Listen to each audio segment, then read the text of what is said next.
वक्रतुंड महाकाय सूर्यकोटी समप्रभ निर्विघ्नं कुरु मे देवो शुभकार्येषु सर्वदा। मंगलम भगवान विष्णु मंगलम गरुडध्वजा मंगलम पुंडरीकाक्ष मंगलायतनो हरी। श्री पद्मपुराणे कार्तिक मास महात्म्य अध्याय 36। कार्तिकेय प्रश्न करतात, हे भगवान, व्रतामध्ये उत्तम व्रत जे कार्तिकात मासोपवास करणे याचा विधी व याचे यथोचित फल काय ते सांगा। मनुष्यांनी त्याचा विधी कसा करावा, आरंभ कसा करावा, समाप्ती कशी करावी, त्याची मुदत किती दिवस वगैरे सर्व व्रत विस्ताराने मला सांगा। शंकर म्हणतात, हे भक्त श्रेष्ठा स्कंदा, तू फार चांगले विचारलेस, तू भक्तिमान आहेस। तुला सांगतो, श्रवण कर। ज्याप्रमाणे सर्व देवतात विष्णू श्रेष्ठ व ग्रहामध्ये रवी, पर्वताप्रमाणे जसा मेरू श्रेष्ठ, पक्षामध्ये जसा गरुड श्रेष्ठ, तीर्थामध्ये जशी गंगा श्रेष्ठ, प्रजेमध्ये व्यापारी श्रेष्ठ, तसे सर्व व्रतामध्ये मासोपवास व्रत श्रेष्ठ। सर्व व्रते सर्व तीर्थे केल्याचे व सर्व दाने दिल्यापासून जे पुण्य मिळते ते सर्व मास उपोषण करत्याला प्राप्त होते। एक मासोपवासाने जे पुण्य मिळते तितके पुष्कळ दक्षिणयुक्त अग्निष्टोमादी यज्ञापासून मिळत नाही। त्याने मास उपोषण केले त्याने सर्व जप होम दाने तपे व श्राद्धे केल्याप्रमाणे आहेत। प्रथम विष्णू प्राप्तीच्या उद्देशाने संकल्प करावा, विष्णूचे पूजन करावे व गुरुची आज्ञा घेऊन मासोपवासाला आरंभ करावा। द्वादशी आदी करून जी विष्णूची व्रते आहेत ती अगोदर करावी। तसेच अतिकृच्छ पाराक वगैरे प्रायश्चित्ते आपल्या शक्तीनुसार प्रथम करावी व नंतर मासोपवासाला आरंभ करावा। वानप्रस्थ, संन्यासी, विधवा स्त्री यांनी व गुरु व ब्राह्मण यांची आज्ञा घेऊन मास उपोषण करावे। अश्विन शुद्ध एकादशीला उपोषण करून हे व्रत घ्यावे, ते 30 दिवसापर्यंत करावे। सर्व कार्तिक महिना विष्णूची पूजा करून उपोषण करावे, म्हणजे तो मोक्ष फलभागी होतो।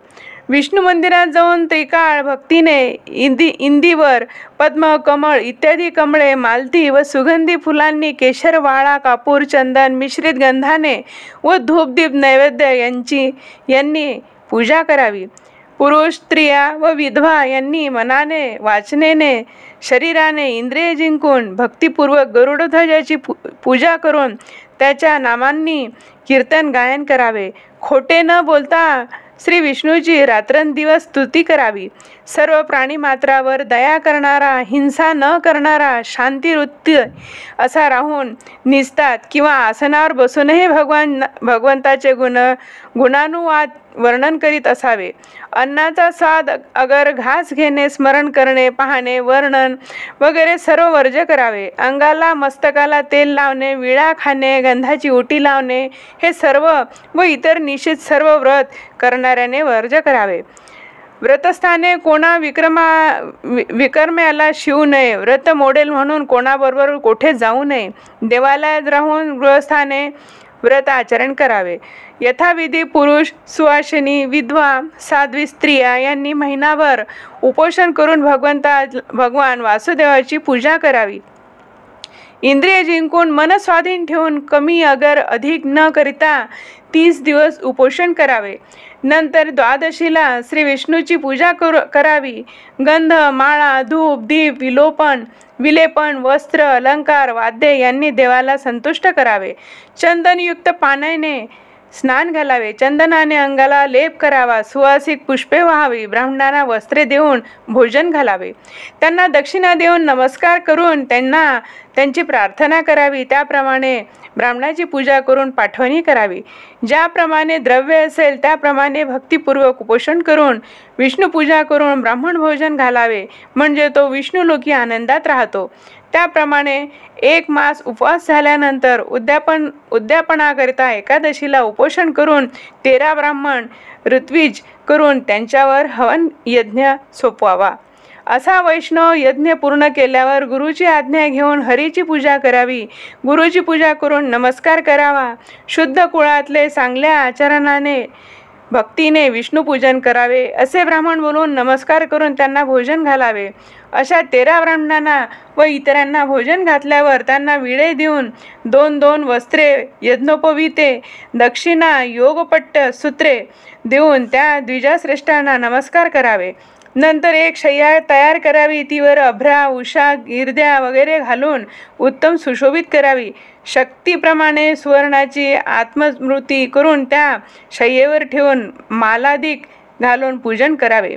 आसन, पादुका, छत्र, 2 वस्त्रे, जोडा व उत्तम पुष्पे हे सर्व त्या शय्येवर ठेवावे. याप्रमाणे शय्या तयार करून दान करावी. त्या मंडपात असलेल्या सर्व ब्राह्मणास नमस्कार करून प्रार्थना करावी. आपले कृपेने श्री विष्णूचे स्थान जो वैकुंठ तेथे मी गमन करीत असे म्हणावे, म्हणजे तो वैकुंठाला जातो. मंत्र, कर्म, भक्ती या वाचून जे जे काही घडेल ते सर्व हे द्विजोत्तम हो आपल्या वचनाने पूर्ण व्हावे अशी ब्राह्मणांची प्रार्थना करावी.